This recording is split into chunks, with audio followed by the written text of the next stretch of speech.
Olá para você que acompanha a programação da TV Câmara e também da Rádio Câmara. Obrigado pela sua companhia, sua audiência mais uma vez. Estamos começando um programa Espaço Aberto e hoje recebendo de modo virtual aqui na TV Câmara a Ana Cristina Salles, ela que é a atual secretária do Bem-Estar Social aqui no município de Bauru, a SEBS.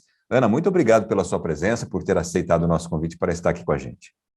É sempre um prazer, até porque é uma possibilidade também de informarmos a população a todos os serviços que nós temos, que muitas vezes a população não conhece, né? Exatamente. Mas hoje a gente vai conversar um pouquinho mais especificamente sobre essa época do ano, que é a época do...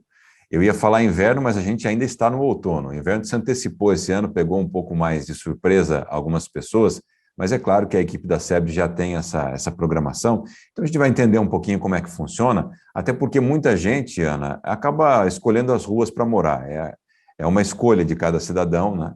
Alguns por falta de opção, outros porque querem mesmo. Isso não vem ao caso, mas o importante é que essas pessoas acabam passando as noites frias em locais sem abrigo. Como é que a SEBS faz esse trabalho? Qual é a estrutura que vocês têm? Eu queria que você contasse um pouquinho para atender essas pessoas aqui em Bauru. Sim, vários são os motivos, né, pelos quais as pessoas estão, né, em situação de rua.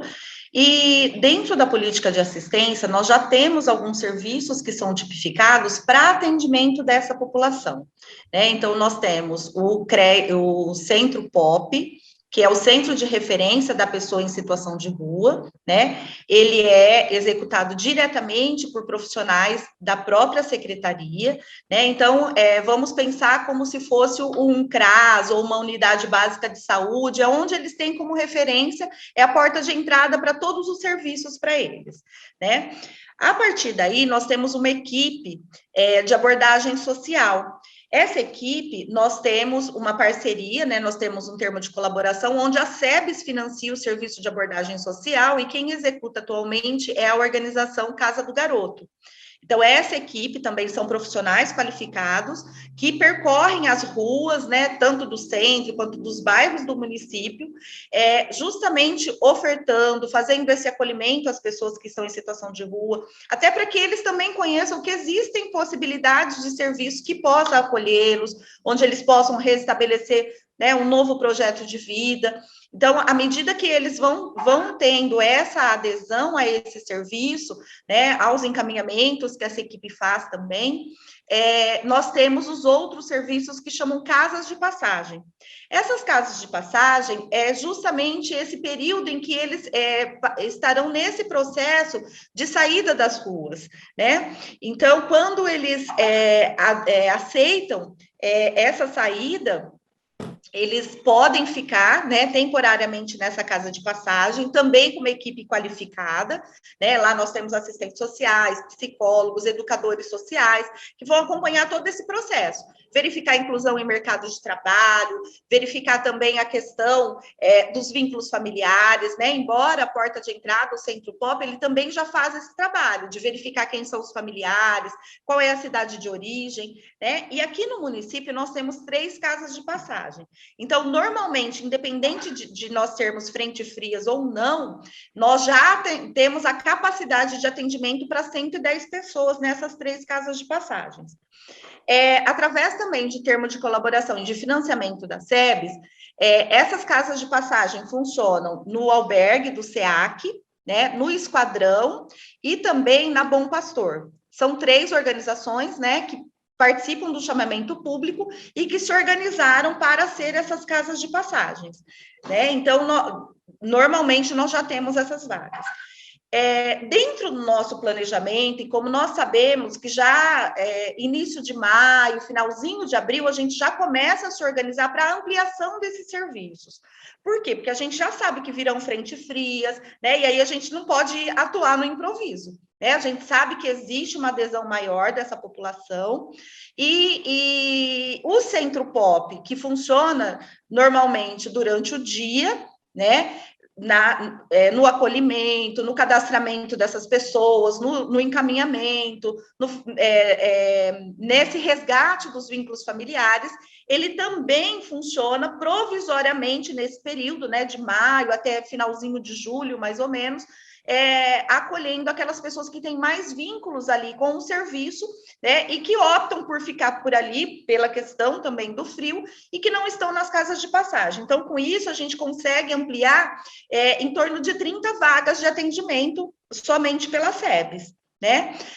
Nós temos também, já desde o ano passado, e esse ano permaneceu, a gente também tem uma parceria com a Igreja Católica, onde as igrejas, elas também fazem esse acolhimento provisório, né? Então, o ano passado nós fizemos esse acolhimento lá na igreja Nossa Senhora Assunção, que fica ali no Ouro Verde, né, que se dispôs, então, as próprias pessoas da igreja se organizam para alimentação, para acolhimento dessas pessoas, e neste ano a gente está fazendo essa parceria com a catedral, né? Então, nós não precisamos ainda, né?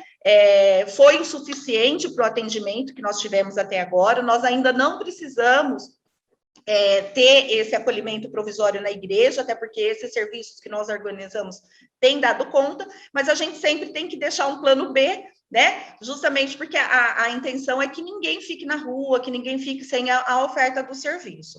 Nesse serviço são ofertados alimentação, né? E também, assim, a pernoite, né? Eles podem... nos nossos serviços, casas de passagem, mesmo no Centro Pop, a gente providencia para que eles possam tomar o banho também. Então, é dessa forma que a gente vai atuando, né? A gente tem também, assim, várias pessoas da comunidade que acabam, né, assim, também abraçando, né, os nossos serviços. Dentro do Centro Pop, aquelas pessoas que estão em situação de rua, que tem o seu animalzinho, né, e que também fica preocupado, que muitas vezes, né, fala, olha, eu não vou, não tenho para onde levar também. Então, lá a gente tem canil, lá a gente está tendo a possibilidade de ração, até com parceria com outras pessoas. Então, assim, a gente tem conseguido prestar o serviço necessário, né? Nós temos cadastrados atualmente no município de Bauru em torno de 140 pessoas em situação de rua, né? Contando tudo que a gente tem aqui no município. O que a gente observa também é que nós temos, né, esse número, ele acaba aumentando um pouquinho mais, porque Bauru, ele acaba sendo uma rota, né, por ser no centro do estado, ele acaba sendo uma rota, então a gente tem muitas pessoas que vão viajando de um município para o outro, mas que a origem realmente não é no município de Bauru, né, então, todo aquele que quiser fazer adoção, a gente está aqui, né, para ofertar o serviço, a gente vai, a gente conversa e a gente oferta esse serviço para eles. Interessante, é bem complexo, né, Ana? E é interessante que a Ana, ela é servidora de carreira da secretaria, então já tem um histórico, já conhece muito do que está falando. Ô, Ana, um diferencial que a gente viveu nos últimos 2 anos, e agora a gente entende que pode ser um pouco diferente, é aí que eu gostaria de entender como vai ser, por conta da Covid, né? Nós vivemos aí 2 anos de pandemia, e as pessoas de rua também são suscetíveis às doenças, às vezes até mais. Como é que vocês trabalham nesse sentido? Quais são as diferenças? E esse ano de 2022, quais serão as medidas adotadas para que as pessoas possam se resguardar com relação também à contaminação? As casas de passagem, elas foram organizadas, né? Então, assim, até para essa questão mesmo do isolamento. Então, assim, testou positivo, a gente faz o isolamento. Então, toda essa orientação a gente teve, né? Um apoio da própria Secretaria da Saúde nessa orientação. Algumas casas de passagem também fizeram adaptação, inclusive nas camas, colocando as divisórias, o espaçamento adequado. Então, a gente vai se adaptando de acordo com aquilo que a gente vai vivenciando, né? Eu acho que a pandemia veio para deixar a gente num sentido de alerta mesmo, né? Nós tivemos a possibilidade de vacinação também, né? Quando a gente teve a vacinação, aquela dose única para as pessoas em situação de rua, então nós fizemos as abordagens, foi feita no Centro Pop, né? Nas casas de passagem, essa vacinação, né? E a gente tem também um trabalho bastante interessante em articulação com a Secretaria da Saúde, que é o consultório na rua, que chama. Então, também é uma equipe da saúde, né, que atende, faz esse atendimento básico para essas pessoas que estão em situação de rua, né? Então, são as equipes que vão até lá, tem um carro apropriado para esse atendimento também. Então, a gente está sempre em muita parceria, em muita sintonia com a Secretaria da Saúde, até para que a gente vá acompanhando as orientações e se adaptando da forma como for necessário. Ok. Uma outra questão, Ana, que acho que todo mundo deve ter em mente, né?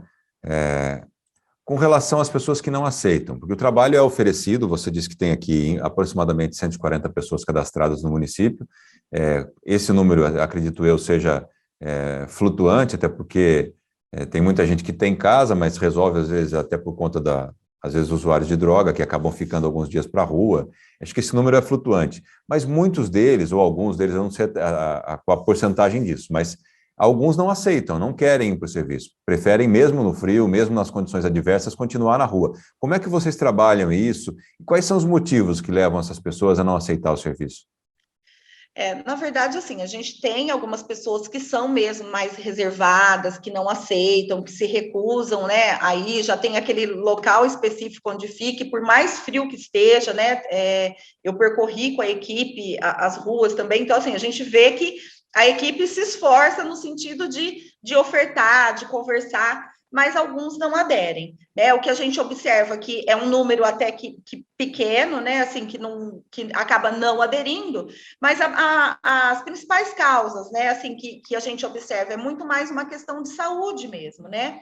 Uma questão relacionada à questão de saúde mental, às vezes a questão mesmo de uso de substância psicoativa, né? Que é uma coisa muito forte para eles e muitas vezes eles não conseguem, né, lidar com essa situação, né? E assim, é claro que todo serviço que é ofertado, ele acaba tendo um regramento, né? A gente tem regras. E às vezes a pessoa opta mesmo, né, por ter a sua própria vida, a sua maneira de viver. E aí, assim, a gente vai nesse convencimento, né? Quando a gente vê que não tem jeito mesmo, olha, essa pessoa realmente não vai, a nossa grande preocupação é que essa pessoa fique desprovido, né, de qualquer agasalho, de alguma coisa ali. Então, a gente também oferta para essa pessoa, né, para que não fique também, né, sem um cobertor, um agasalho, porque nossa grande preocupação também é assim, essas frentes frias, a gente, né, já viu em alguns municípios até a questão de óbito, né? Então, isso para a gente é muito preocupante, né? Porque Perfeito. independente das suas escolhas, são vidas, né, que nós estamos fazendo o atendimento e a gente tem que dar uma atenção especial. Sem dúvida. Ô, Ana, vocês disponibilizaram, como todos os anos, alguns telefones para as pessoas contarem, dizerem, ó, aqui tem uma pessoa em situação de rua que está passando frio, alguma coisa assim, como se fosse um disque denúncia. É claro que não é uma denúncia, mas é uma ajuda, uma colaboração. E o serviço, pelo que a gente soube aqui, recebeu muitos trotes. De que forma isso impacta o atendimento da SEBS, Ana?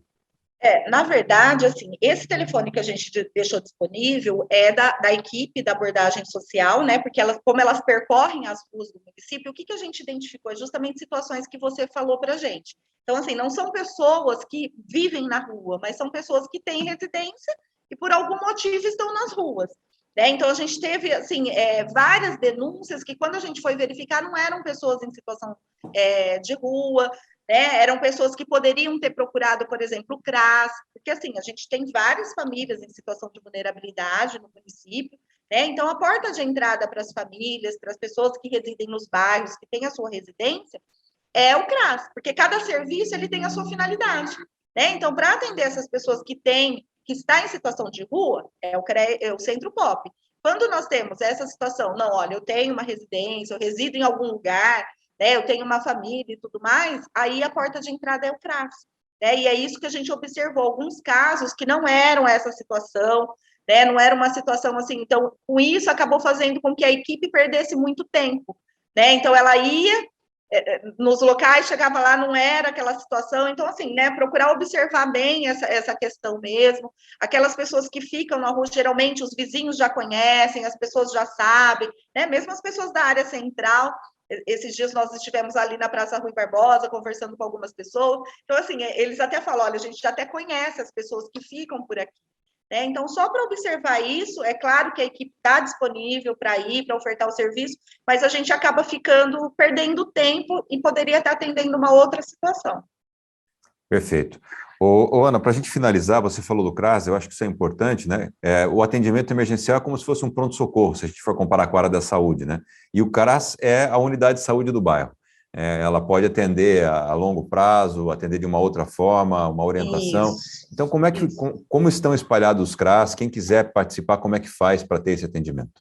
Isso. O CRAS, na verdade, ele se assemelha à unidade básica de saúde, ele não seria um PA, né? Ele não seria um pronto atendimento, né? Então, ele é realmente uma unidade que faz o acompanhamento dessas famílias, né? E aí, não só pelas questões materiais, que essas pessoas possam estar passando por vulnerabilidades, mas principalmente pelas questões relacionais, né? Então, questão de violência doméstica, questão relacional, né? Questão de preconceito, segregação, de não acesso aos serviços públicos, porque precisa de uma orientação, de um encaminhamento para onde essa pessoa deve se direcionar.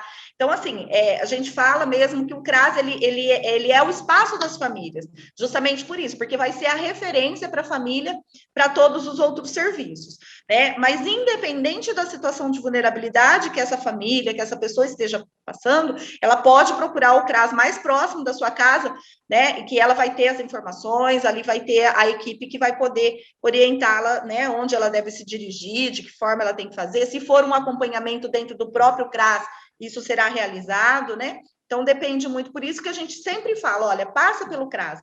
Até porque, como o CRAS, ele está nos territórios, né? Então, ele já tem uma área de abrangência de atendimento, então ele conhece as famílias, né? Ele sabe onde as pessoas moram, com quem moram, então, por isso que é importante a gente ter sempre a referência do CRAS, né? Nós temos aqui em Bauru um CRAS no distrito de Tibiriçá, um CRAS que a gente chama Nova Bauru, mas é porque atende a região, mas ele funciona ali no antigo prédio do Lar Escola Rafael Maurício. Temos um que fica na Vila Independência, né, que nós chamamos de CRAS Ferraz, porque foi a primeira unidade que a gente teve, mas atende toda aquela região, né, e a área central. O CRAS Europa, CRAS Godoy. Nós temos o CRAS também, Ferradura, que fica ali no Céu das Artes, né, ali próximo da região do Geisel, que mais? Falta mais alguns aí. São vários, difícil você lembrar São tudo de 9, né? cabeça, assim. Mas as pessoas que tiverem necessidade de acompanhamento no CRAS, ou Tem até mesmo disponível no aquelas site. que... Isso, tem no site, mas eu gostaria que você deixasse um telefone, pode ser até mais de um, se você quiser, mas assim, as pessoas que precisam entrar em contato ou para fazer uma orientação com relação às pessoas em situação de rua, ou então um acompanhamento, quem quiser saber mais, pode passar um telefone para a gente, Ana, para que possa Isso. Eu vou facilitar o deixar contato. daqui mesmo da secretaria, tá? É o 3227-8624, que é o nosso telefone. 3227-8624. 24. Isso. As pessoas podem ligar aqui, a gente dá as orientações, passa todos os demais telefones. Tá certo, Ana. Quero agradecer muito a sua presença, o seu tempo que você esteve com a gente aqui dividindo esses conhecimentos, as orientações da SEBS aqui em Bauru. Muito obrigado e parabéns pelo trabalho que vocês realizam aí. Obrigada, viu? Sempre à disposição. Para a gente é sempre importante também estar com esse contato, né? E a possibilidade também da gente falar com a população. Obrigada, viu? Obrigado, Ana, e a você que acompanhou essa entrevista pela sua audiência e até a próxima.